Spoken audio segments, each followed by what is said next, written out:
Here we go. Is being recorded. Hello, everybody. We're back again with our weekly chat with author Kevin McAleer. And last week, we had a chat about Raymond Chandler, the famous American detective story writer. And we talked about Chandler for an hour, just in general, so some about his life and works. And Kevin says he'd like to talk about all 7 of Chandler's novels, one per week. And so that's kind of a tall order. We'll see if we can do it. We'll give it a try this time and see how it goes. And since the first novel of Chandler is The Big Sleep, that is what we are starting with today. And I believe The Big Sleep was written in 1938. Is that correct, Kevin? Published 1939 by Alfred Knopf. Alfred Knopf. Okay, and Chandler was how old at the time of the publication of the first novel? He was 50, his first novel ever. And he had written some short stories and published short stories, I know, in various detective magazines, but had he published them with a book publisher, any of his short stories before The Big Sleep? I don't think so. No, they were all published for the most part, a couple exceptions, up until that point, 1939, in the pulps, right? Really cheap paper pulp, not slick like, the Atlantic or the Saturday Evening Post or McCall's or what have you. So that's why they call it the pulps. Very cheap paper. They were cheap periodicals. There was one with the title Dime Detective. That tells you how much it cost, that magazine. So you pay a dime to read a great Raymond Chandler short story. Not bad, I wouldn't say. I'll just say this very quickly. I don't want to get off the topic too much, but early on, he had published poems in England. We've already given a short resume of his life, and in his early years, he was born in America, but then his mother was an Irish national, and she took him back to England. And Ireland's still under the sway of England before the First World War. And he had literary aspirations, and he was publishing all sorts of sort of Arthurian romance poems. And this is not irrelevant to our subject today, by the way. And so he had this streak of chivalrous idealism in him, and from the very beginning. So that's not unimportant to mention now, even if it was 3 decades before the publication of The Big Sleep in 1939. Yes.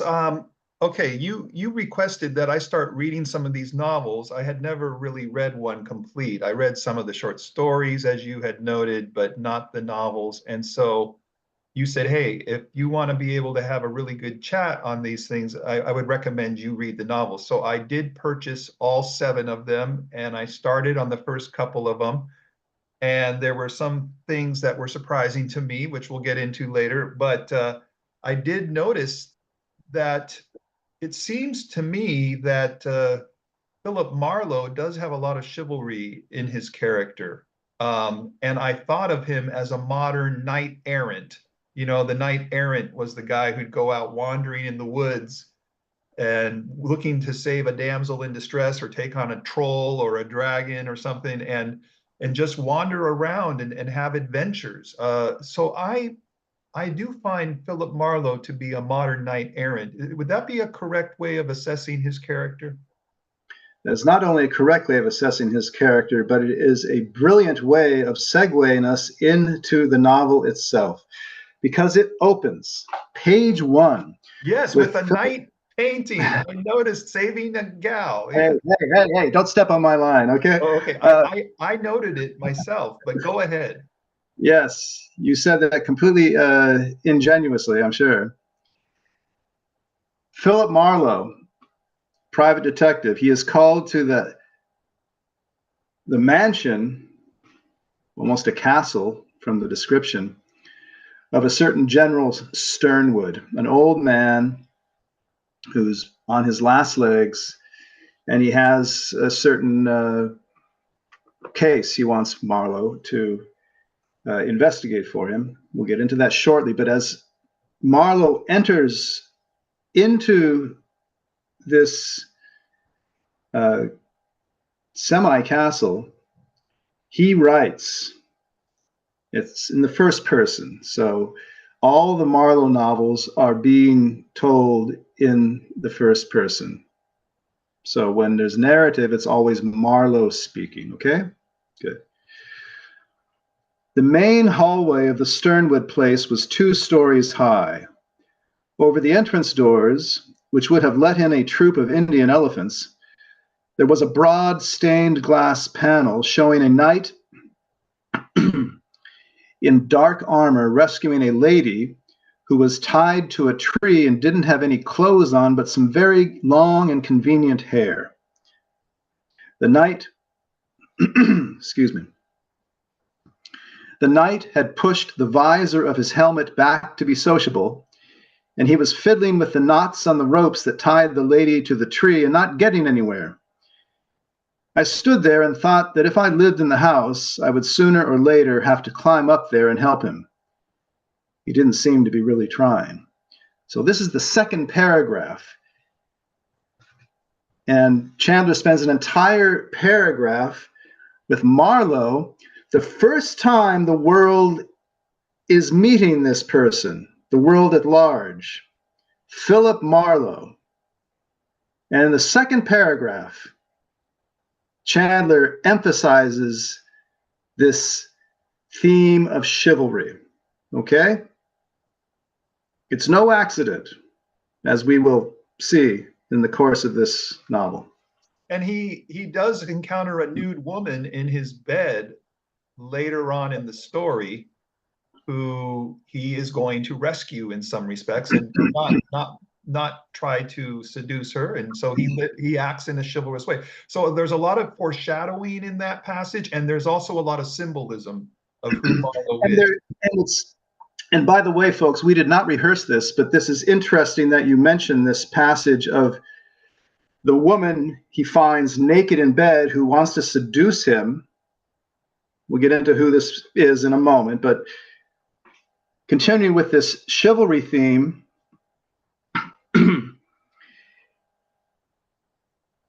Chandler, in the voice of Marlowe, writes, so we're in the apartment of Marlowe right now. This woman has snuck in and is under the covers, nude. He's a Sternwood daughter, right? This is one of the Sternwood daughters. Yeah, we're getting ahead of ourselves, but it's important that we establish this theme of the chivalrous knight errant. Okay. Absolutely. I went over to a floor lamp and pulled the switch. Went back to put off the ceiling light and went across the room again to the chessboard on a card table under the lamp. He plays chess matches against himself. There was a problem laid out on the board, a 6-mover. I couldn't solve it, like a lot of my problems. I reached down and moved a knight, and pulled my hat and coat off and threw them somewhere. All this time, the soft giggling went on from the bed, like that sound that made me think of rats behind a wainscoting in an old house. We flip ahead a page or two, and this woman is we have insistent. And we have a continuation of the knight theme in the fact that he moved the knight on his chessboard. We're not done yet. Okay. And so the woman is continuing to try to get him into bed with her. I looked down at the chessboard. The move with the knight was wrong. I put it back where I had moved it from. Knights had no meaning in this game. It wasn't a game for knights. So he realizes he is a man out of his time. We jumped quite a bit in that second passage there. But maybe we can now go back and but the fact that he doesn't fall for the seduction and has her put on clothes and get out of his house, and he's not going to sleep with his client's daughter, there is his chivalrous morality coming in. To keep with that passage, not to not to lay it on too thick, folks, but at the very end of that passage, in fact, he's disgusted, and he, in fact, at one point, he's not coming across, right? And the girl is at one point getting the message, and he writes, "She called me a filthy name. I didn't mind that. I didn't mind what she called me, what anybody called me. But this was the room I had to live in. It was all I had in the way of a home. In it was everything that was mine, that had any association for me, any past, anything that took the place of a family. Not much. A few books, pictures, radio, chessmen, old letters, stuff like that. Nothing. Such as they were, they had all my memories. I couldn't stand her in that room any longer." And he basically throws her out. And then when she leaves, I put my empty glass down and tore the bed to pieces savagely. One almost has the feeling of an overreaction, you know? But he is so, not only, actually he feels sorry for the girl, as we see at the end. He wants to help her out. But he's just so frustrated and so reviled by the whole notion of her wanting to seduce him. And I think in the first place, not because he's puritanical at all. Philip Marlowe is not, okay? He's a man with an eye for the ladies. He can be very vulgar at times. He doesn't mince his words when it comes to matters of the opposite sex, and he's a very attractive character for women. But this is the daughter of his client, okay?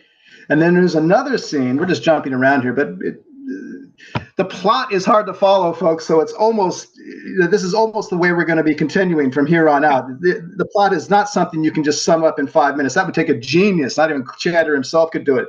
So to jump around this way is not untoward, I would argue. There's another scene where the second Sternwood daughter tries to seduce him, or actually he sort of is party to the seduction, but he's trying to get information out of her, right? Whereas she, wants to go the whole 9 yards. And what does it say here? I don't think I quite marked it. But at one point, it's clear to her that he's not going to be taking her up to his apartment, which he sort of indicates might be in the offing. And he says, "What did you expect? It's nice kissing you," because they had done a little kissing, but your father isn't paying me to sleep with his daughter. General Sternwood, his client, who wants him to investigate a certain something, and that might bring us back to the book's beginning. Okay, Kevin, that passage of him finding the nude girl in his bed, and he refuses her and somewhat, without mincing words, pushes her out of there. That reminds me of the story of St. Thomas Aquinas. Aquinas was living a very ascetic life, and his family wanted him to get married and have kids and not become a monk and all that. So someone in his family had put a nude woman in his room, maybe a prostitute type, to seduce him and pull him out of this ascetic existence. And Aquinas went in there, and he was so appalled by this, going against his choice in life, his vocation, his right, that he took a poker from the fireplace and chased her out with the poker.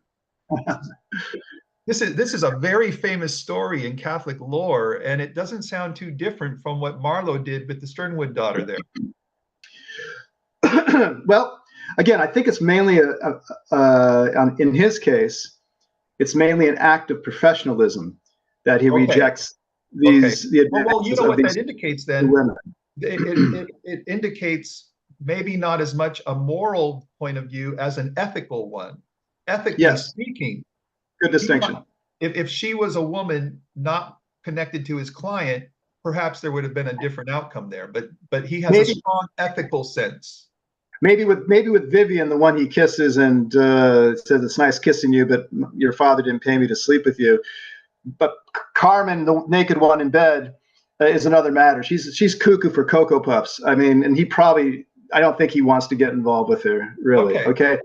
But the fact of the matter is, he's 33 years old. This is announced in the first few pages. I'm still trying to get back to the start of the book. It's my fault. It doesn't matter. It doesn't matter. We can do this thematically. Yeah. Right. So if we continue this, we got 7 more books or 6 more books.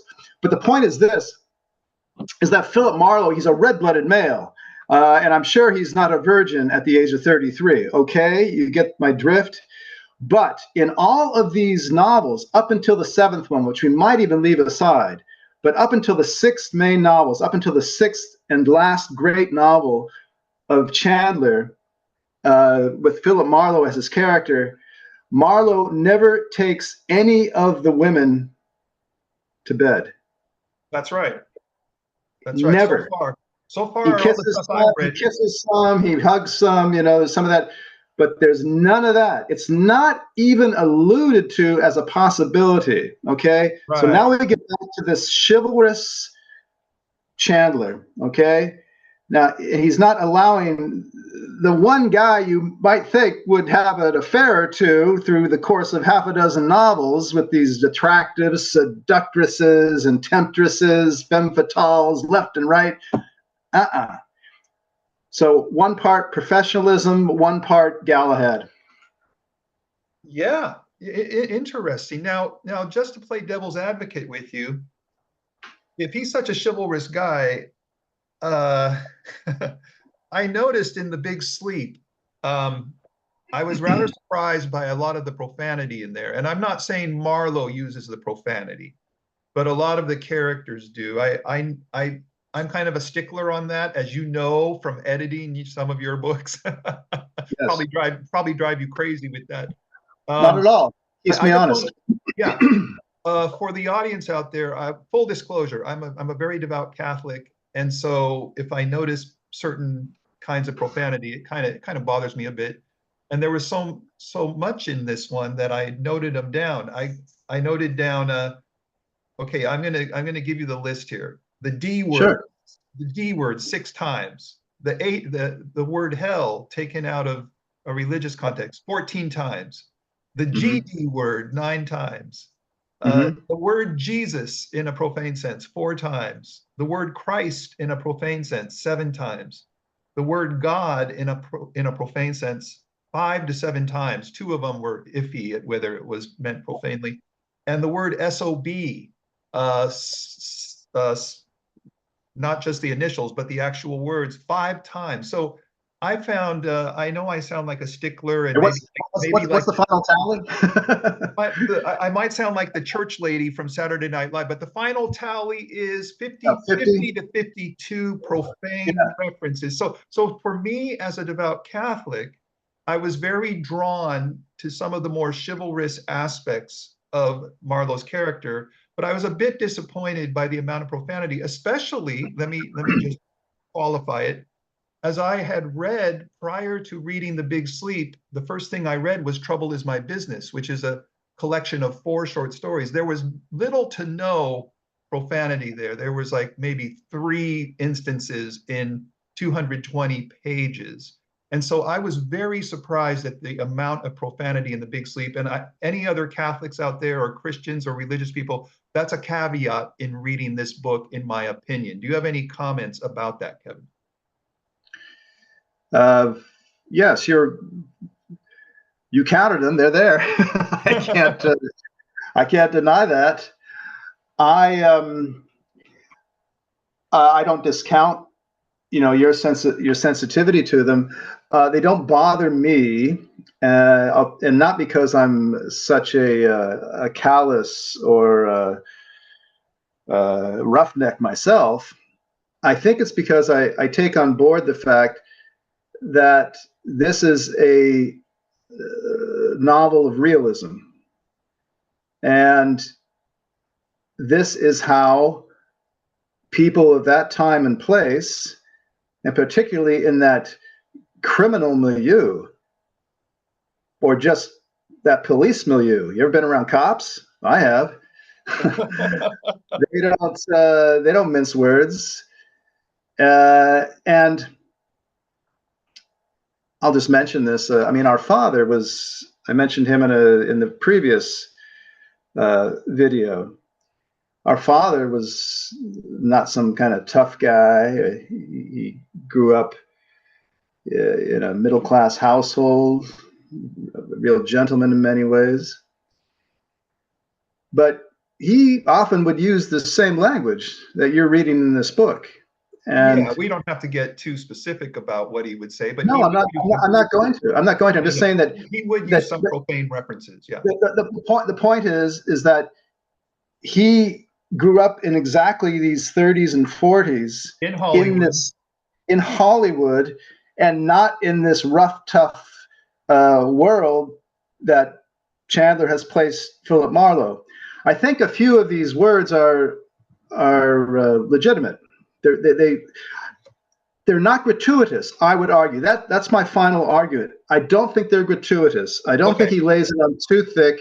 I think that they don't come fast and furious, and you're like, what the, you're reading. For me, I read them, and it's like, yeah, that's the chief of police. That's Kronjäger. You're going to talk that way. That's this hitman, Lash Canino. He's going to let a few epithets pass his lips.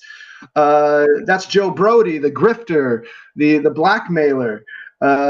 He's going to have a few things in this regard to say. Well, let me ask you this, Marlowe, once in a while, when he's with these characters, he will let one or two of these words out. Okay. But he never utters a four-letter word. Okay. Well, this is a distinction. The interesting thing is, this is not Henry Miller, who was writing at the same time. You read Tropic of Cancer, forget it. No, I haven't read that. But listen, there is a point in the book where one of the characters, I think it's Carol Lundgren, when he gets caught, he keeps on saying, "Go blank yourself," and he says it about 8 or 9 times. And Chandler puts the blank line. He doesn't put what's probably he's using the F word, but he blocks out that actual word. And I'm wondering if that was Chandler doing that, or his publisher, or both. I'm sure it was Mr. Knopf or Blanche Knopf, the husband-wife team who owned the publishing company. So for me, I was a little bit miffed. I'm going, hey, if you can block out the F word, why can't you block out the GD word, or the Jesus word, or the Christ word? But maybe. Well, I think because they don't consider that to be. That was a whole another level of profanity. It still is. At that time, you still will see that slash, or most often you will see an F, then a line, then a K at the end. You will see that. Okay. Right. Okay. Even today, 80 years later. Okay. So I'm sure that wasn't something that Chandler wished, but even then, he made a running gag out of it. Okay. This, very briefly, we're jumping around here, but for the last time I'm going to say this, it really doesn't, it's not going to get us too far to start elucidating the plot from A to Z. We'll sit here forever, and then you still won't understand it, folks. Right. So Carol Lundgren is the gay lover of a pornographer / blackmailer whom General Sternwood, the older father of these 2 wild girls, Vivian and Carmen, whom we've mentioned already, whom Sternwood wants Marlowe to get off Sternwood's back, General Sternwood's back, because he's blackmailing them. He's blackmailing Sternwood, this blackmailer pornographer, whose name is, by the way, what is his name? His name is it Geiger? Arthur Geiger. That's right. Thank you. Okay. So Carol Lundgren is probably his gay lover. And at one point, Lundgren shoots the man that he thinks shot his gay lover, Arthur Geiger, the blackmailer pornographer. Okay, you got that right. We're already confused. No, that's clear. That's clear. Okay, good. Okay. So then Marlowe runs this Carol Lundgren guy down, and they have a fight. They have a fist fight. Marlowe takes a shot. You know, the first punch he takes in a long series of punches over 7 novels. By the way, he's always getting blackjacked or punched in the face. Half the time, this guy's getting knocked out. It's pretty funny, actually. Yeah. In the next novel, he gets out. I think he gets knocked out like 3 times running in Farewell, My Lovely. Anyway, they've just had a big set to. This Carol Lundgren has just killed a man. All right. Marlowe handcuffs him and takes him into custody. And then we get this line, go blank yourself, right? Now, one can understand under those sorts of conditions and duress someone saying that, okay? This isn't just tossed off, okay? I'm getting back to nothing is gratuitous. I got you. And then under those conditions, Marlowe does not respond in kind. Never does, okay? This guy keeps repeating it, and it becomes like a running gag. And we actually close the chapter with then Marlowe saying, he spoke 3 words to me and kept on driving. We know what those 3 words are. Yeah. Later on, some other fellow asked him, he's now being interrogated, do you admit to shooting Brody? The boy said his favorite 3 words in a muffled voice. Yeah. Okay. And then even there's another passage where Marlowe goes out, he's meeting with the district attorney and with his chief investigator and with the chief of police, and then this Carol Lundgren is out in the car with another cop standing watch.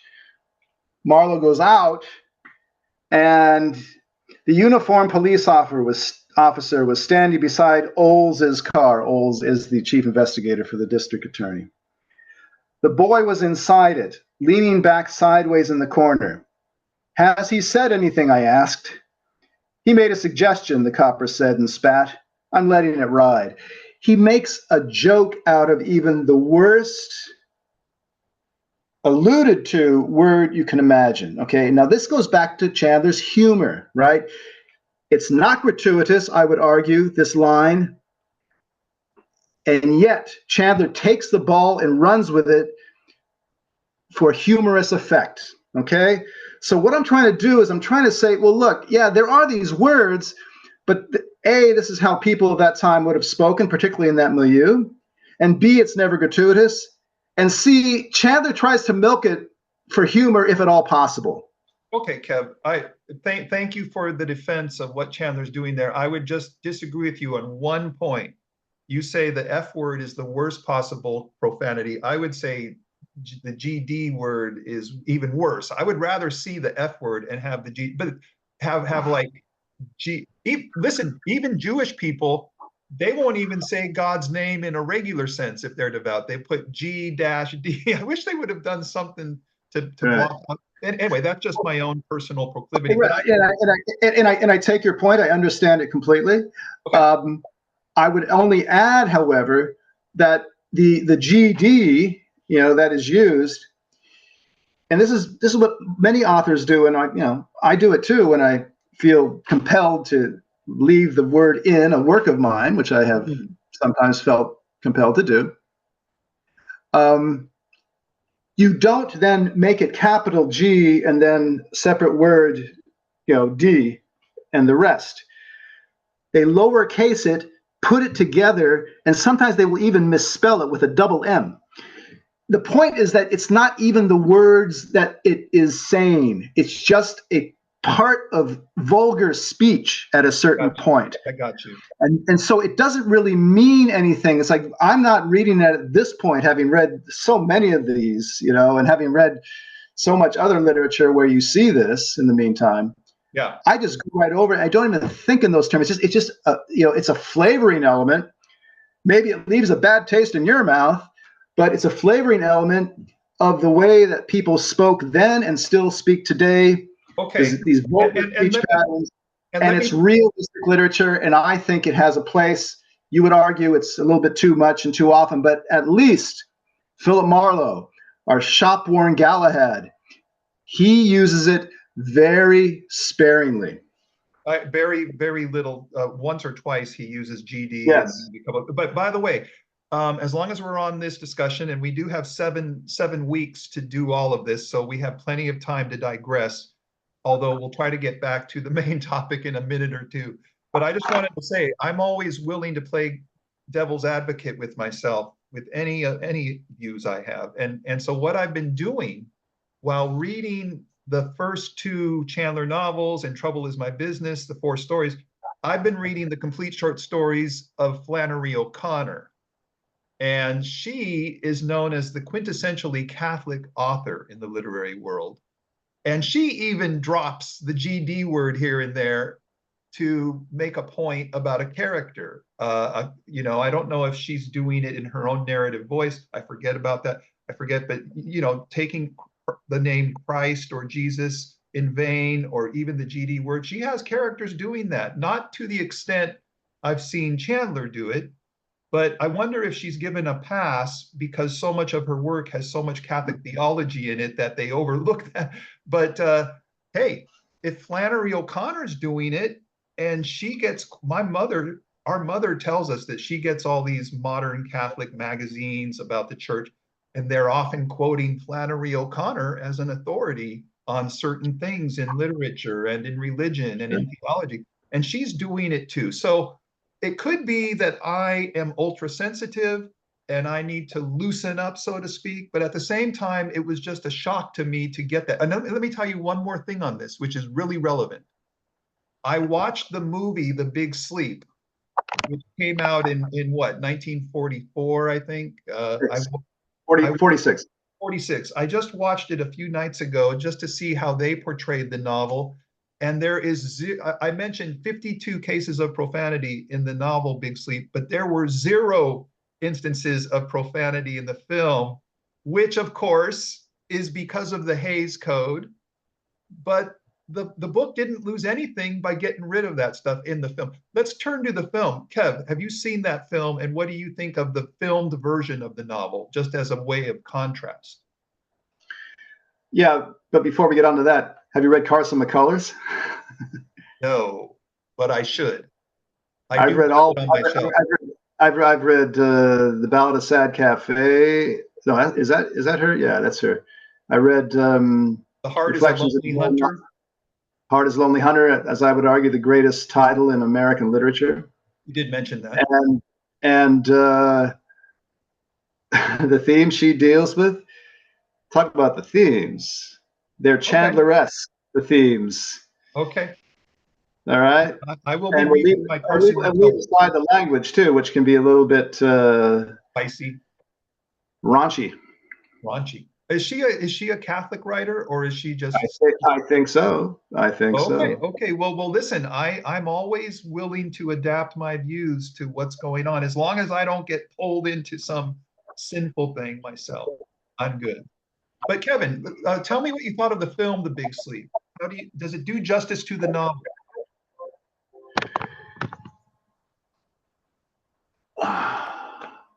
By the way, I'm not sure about Carson McCullers now that I think about it. But everyone will Google her and you can find out for yourself. Okay, we'll do. But another woman Southern writer who didn't stint on the racy language. Okay.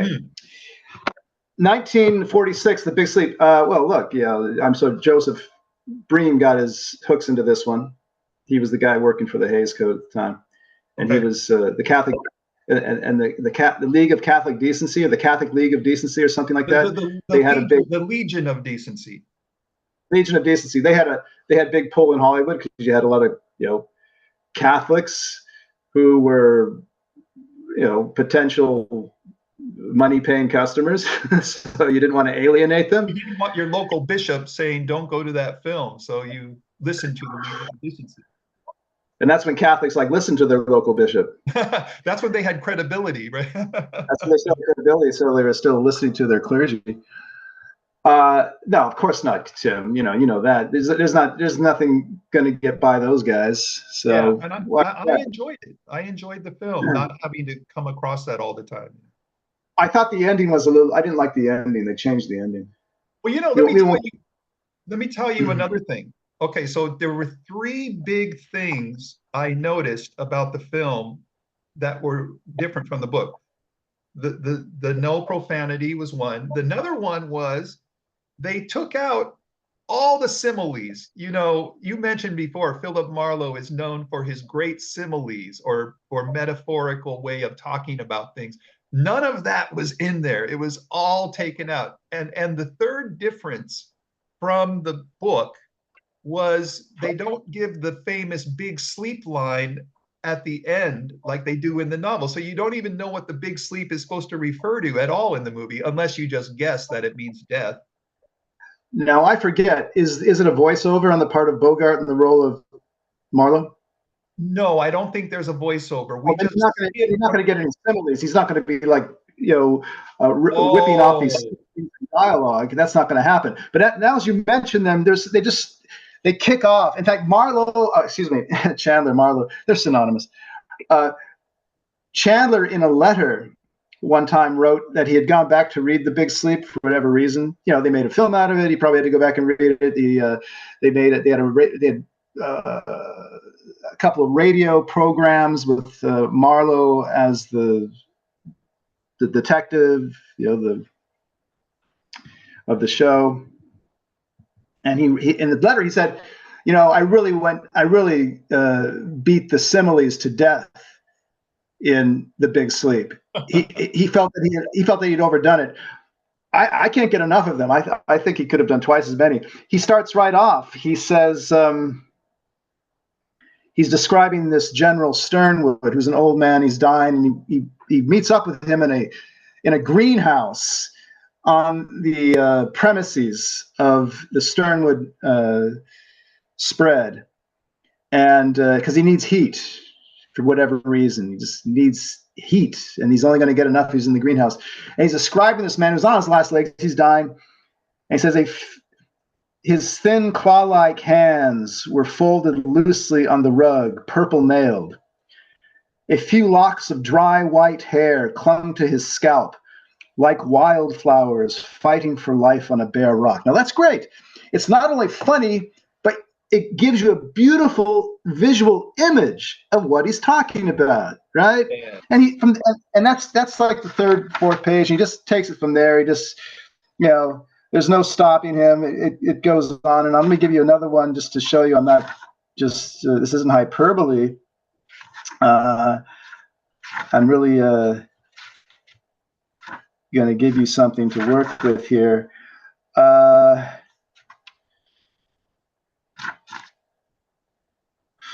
She approached me with enough sex appeal to stampede a businessman's lunch and tilted her head to finger a stray, but not very stray, tendril of softly glowing hair. Enough sex appeal to stampede a businessman's lunch. Yeah, goes on and on. A lot of clever one-liners in there. Yeah. Oh yeah. Well, in the dialogue as well. Now let me play devil's advocate with you again on that, on the similes. Your mother and my mother, our mother, she is often following along, watching the videos and reading some of the stuff that we read and discuss. She has just spent the last week reading Farewell, My Lovely. And she said she thought has a wonderful gift for describing rooms that he enters or places he goes. And she says, I can imagine it's easy for them to make a movie about it. Just he lays out the set perfectly already in his writing.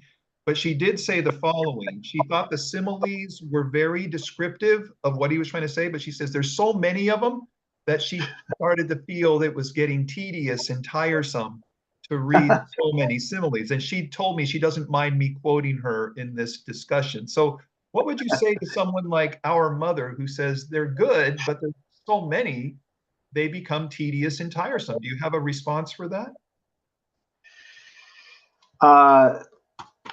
No. Well, I do have a response. Not a good one. As I said, I can't get enough of them. I don't think that they're so frequent that they start to become distractions. And the thing is, they aren't weak. He's almost always right on with them. Yes.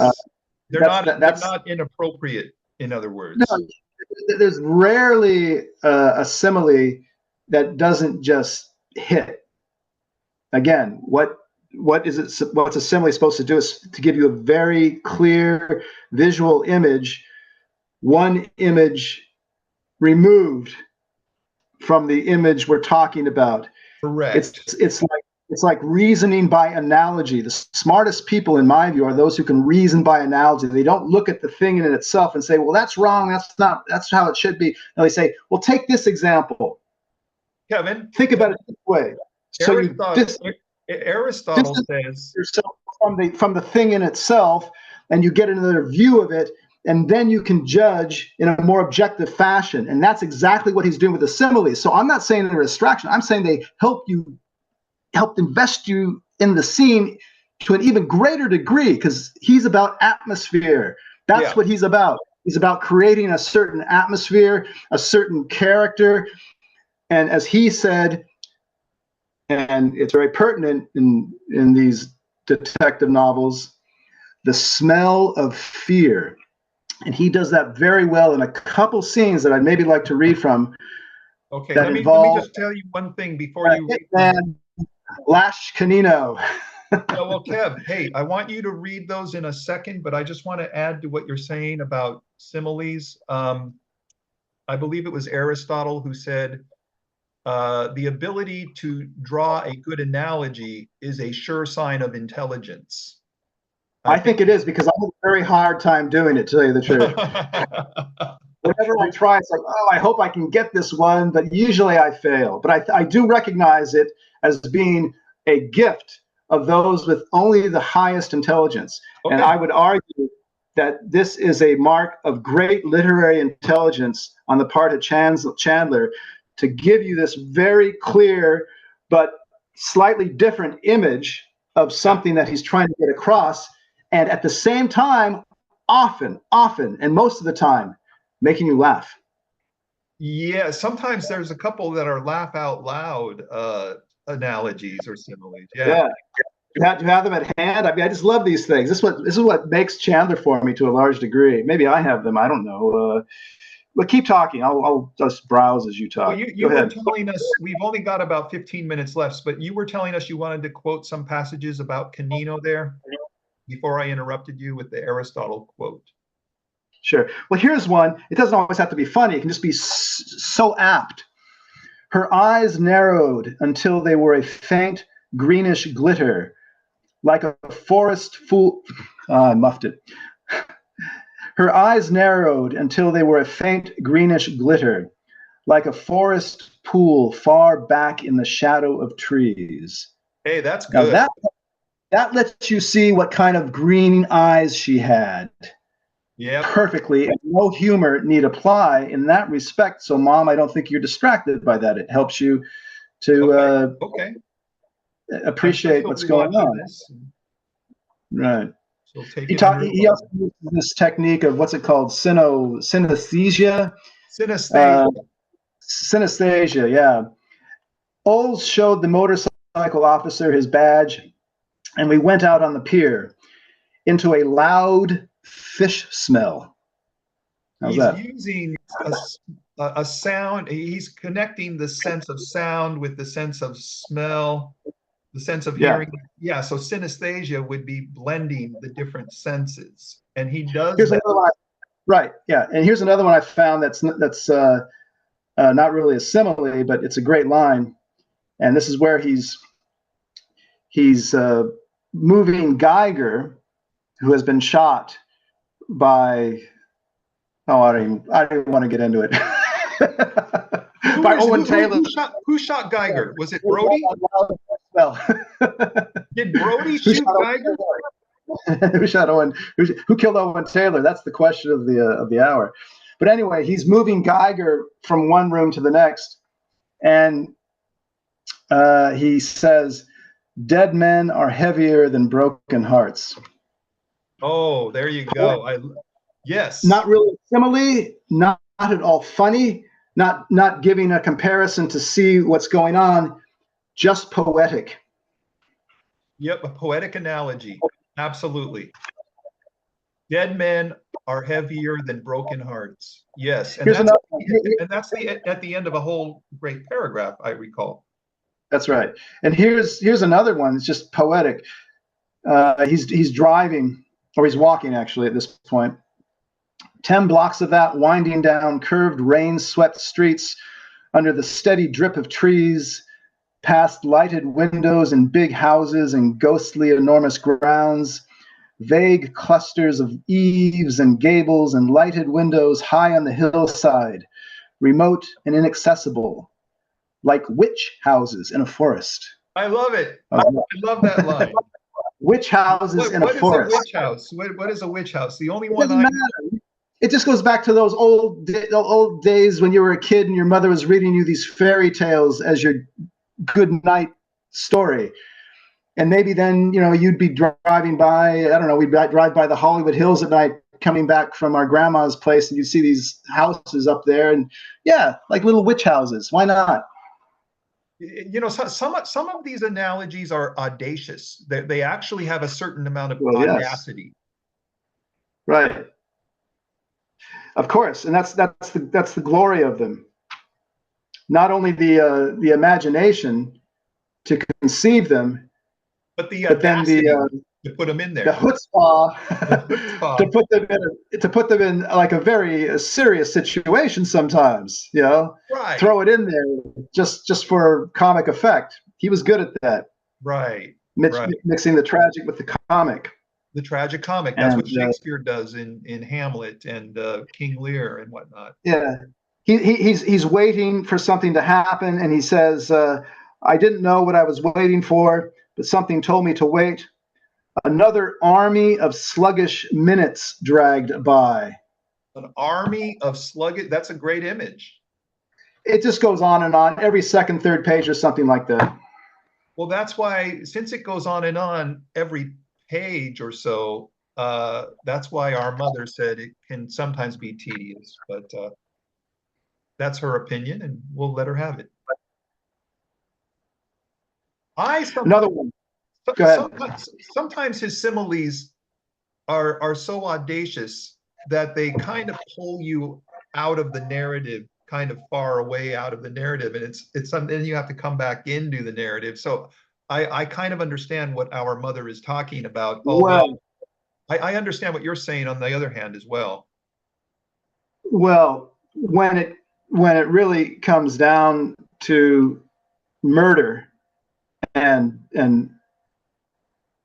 death and the threat thereof, then he'll back off the similes. For example. Oh, okay. Yeah, he'll back off. For example, there's this fellow. His name is Harry Jones. He's this little tough guy, and he's a grifter, and he's trying to. It's too long a story, but he's trying to get some money to blow town with the ex-girlfriend of the guy who was trying to blackmail. Okay. And he approaches Marlowe with some information, and he's going to sell it to him for like $200. He wants to sell it to him, and they arrange a meeting. Okay. At this guy's office, or this place where he has access to an office, and Marlowe goes up there. It's at night, and he wants to meet with this fellow Harry Jones. But as he approaches, he hears a voice. He hears voices talking. And then he recognizes the voice of a fellow named Lash Canino. He's a hitman for the mobster whose name is Eddie Mars, who's also involved in this tangled web of intrigue. And he knows this is a dangerous situation because this Lash Canino, he's a killer. So he goes down the hall of this building, and let me get it here.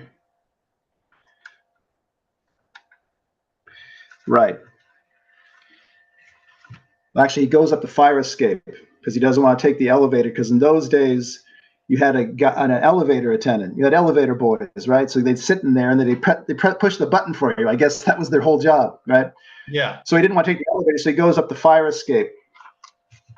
And then he says, and this is where we get serious, okay? This is where no funny similes or jokes allowed, because murder is afoot. Okay. I came out at the 4th floor, sniffing for air. The hallway had the same dirty spittoon and frayed mat, the same mustard walls, the same memories of low tide. I went down the line and turned a corner. The name L.D. Walgreen, Insurance, showed on a dark pebbled glass door, on a second dark door, on a third behind which there was a light.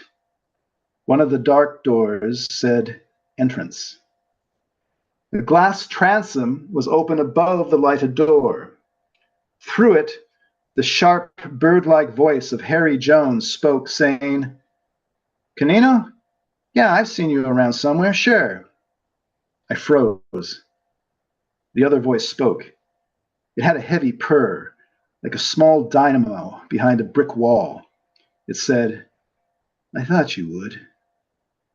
There was a vaguely sinister note in that voice. A chair scraped on linoleum. Steps sounded. The transom above me squeaked shut. A shadow melted from behind the pebbled glass. I went back to the first of the 3 doors marked with the name Walgreen. I tried it cautiously. It was locked. It moved in a loose frame, an old door fitted many years past, made of half-seasoned wood and shrunken now. I reached my wallet out and slipped the thick, hard window of celluloid from over my driver's license, a burglar's tool the law had forgotten to prescribe. I put my gloves on, leaned softly and lovingly against the door, and pushed the knob hard away from the frame. I pushed the celluloid plate into the wide crack and felt for the slope of the spring lock. There was a dry click, like a small icicle breaking. I hung there motionless, like a lazy fish in the water. Nothing happened inside. I turned the knob and pushed the door back into darkness. I shut it behind me as carefully as I had opened it. The lighted oblong of an uncurtained window faced me, cut by the angle of a desk. On the desk, a hooded typewriter took form, then the metal knob of a communicating door. This was unlocked. I passed into the second of the 3 offices. Rain rattled suddenly against the closed window. Under its noise, I crossed the room. The tight fan of light spread from an inch opening of the door into the lighted office. Everything very convenient.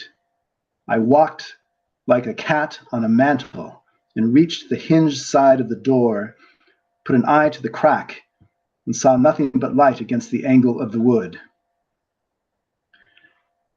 This is serious stuff. He throws in a couple nice, similes, like a cat on a mantle, like a fish in water, but they're not funny. They don't distract. They just give you what he. They're not the audacious ones. They're a lighthearted simile. They describe the situation exactly. You're right. He's very precise about that. You hear the lock click. You're hoping that Canino, 2 doors down, hasn't heard it.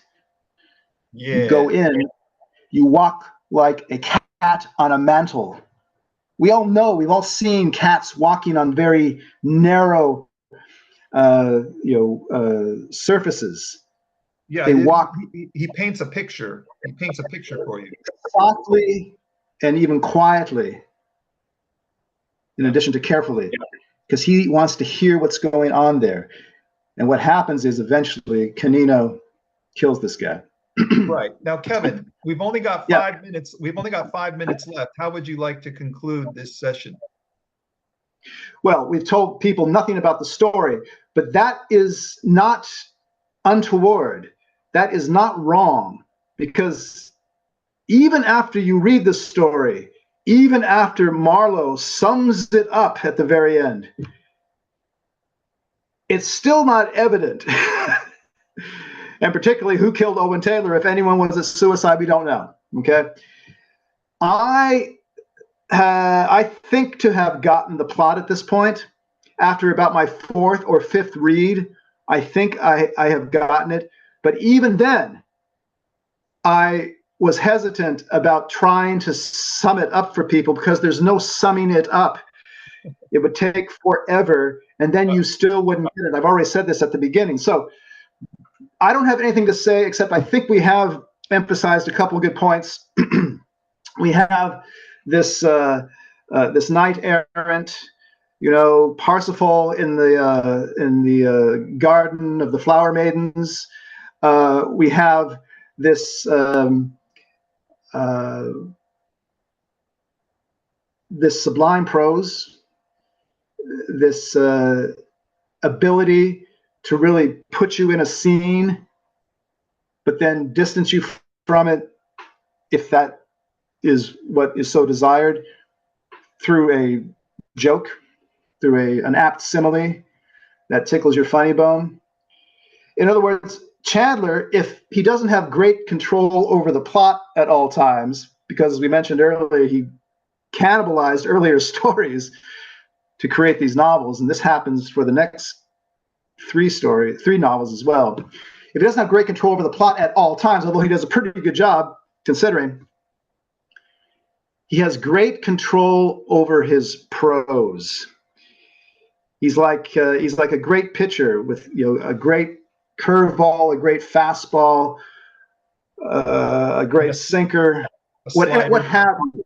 He's got an array of pitches, and he's throwing them all at you, and you're gonna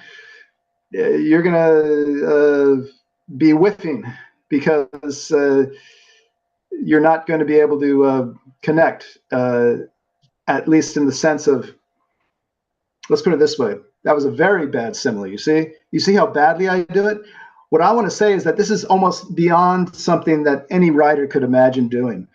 These various facets that he brings to bear, and with aplomb. That's all I have to say. Okay, Kevin, that was very well summed up. What we'll do is we'll end here with our very freewheeling survey of the sleep. And next week, we'll launch into the novel Farewell, My Lovely. Is that not correct? Yes. And again, this is another apparently plotless wonder, but it bears reading, it rewards reading, just because of the great writing. Okay. And it's my favorite of his novels, and I think that that's the consensus among Chandler fans. Well, I've heard that it was also Chandler. Chandler believed it was his best novel as well, from what I've heard. That's right. He thought it was his best, that he would never achieve that combination of pacing and humor and the rich panoply of characters. You'll see. You'll see when you get into it. I'm sure that our vast audience is waiting with bated breath to get a survey of that one. All right. If only one person who has never read Chandler through these videos comes to Chandler for the first time, I envy him. I envy him discovering this writing, which is fresh and new, like a newly minted coin. Okay, it's just, for me, it's just something that, you know, you cannot read a Chandler novel and confuse him with any other writer. Within a paragraph, he reveals himself. Yeah. So I envy anyone who might be coming to him, you know, for the first time. Enjoy. And I'll just add to that, anyone who wants a highly bowdlerized version of Chandler, just watch the films they made on his. All right, you guys, thank you. We'll see you next time. All right.